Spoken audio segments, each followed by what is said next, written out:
The presidential race tightens. I'm Brian Lilly with the Rebel.media. Late last week, I told you that the presidential race was far from over, that things were getting tighter between Donald Trump and Hillary Clinton. That was before we even heard the bombshell from FBI Director James Comey. On Friday, he wrote to Democrat and Republican members of the House and told them that he was reopening the investigation, or at least re-examining some emails. We won't get into that semantic debate.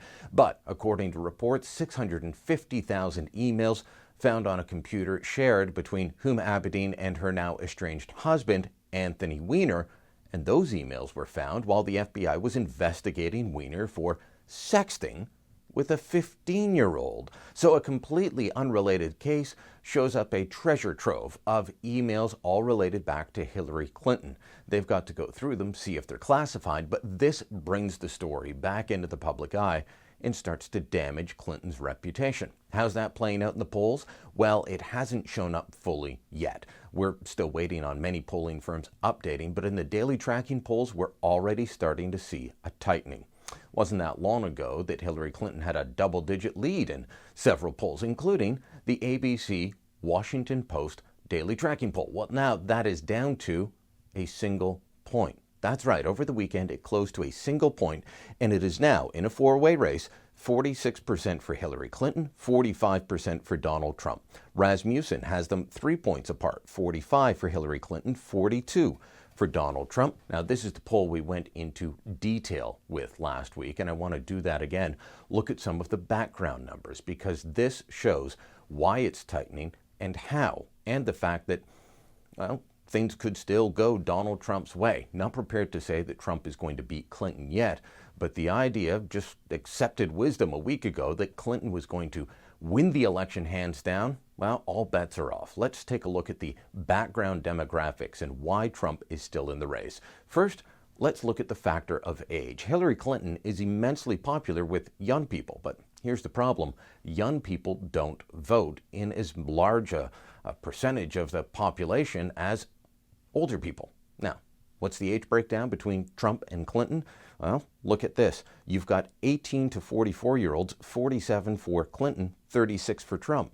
But when you get into 45 to 64-year-olds, it's 49 for Trump, 43 for Clinton, and Trump also slightly beats out Clinton in seniors, 65 plus, 47 to 45. You keep hearing about Donald Trump having a problem with women voters, that women voters don't like him. Well, if that's true, then you can say the same thing for Hillary Clinton and men. Check out this voting pattern. When you break it down by gender, men favor Trump 50 to 39, whereas women favor Clinton 50 to 38. If men vote in higher numbers than women do, which sometimes happens, not in huge numbers, but it sometimes happens, that will be a major factor. Let's get down to education. People with high school or less favor Trump 54 to 35%. Some college, 50 to 39% for Trump. The only education demographic breakdown that Hillary Clinton is winning are people with college degrees. That's 50% for her, 37% for Trump. Downside for Clinton, that's the only demographic she's winning there, and there's fewer people with college degrees than not. Now, there's another factor at play here, and that is religion. Talked about this before, the fact that the Catholic vote is the ultimate swing vote in U.S. presidential politics. Whoever wins the plurality of the Catholic vote normally wins the White House, Al Gore being one of the few exceptions to that in the last several decades. How's the religious vote breaking down? Well, not surprisingly, Protestants normally lean more Republican, so 49 to 40, but among the Catholics, it's 48% to 37% in favor of Trump. That could be the bellwether to look for. Now, there's several states that Trump would have to turn things around in: Ohio, North Carolina, Florida. All of these are places he's got to win the Electoral College. But states are lagging indicators when it comes to polling, and we might not see until closer to Election Day where they will actually go. But on the national front, this is a tight race, and it's going to go down to the wire, barring another bombshell, like more investigations or perhaps another tape of Trump. In this election, anything's possible.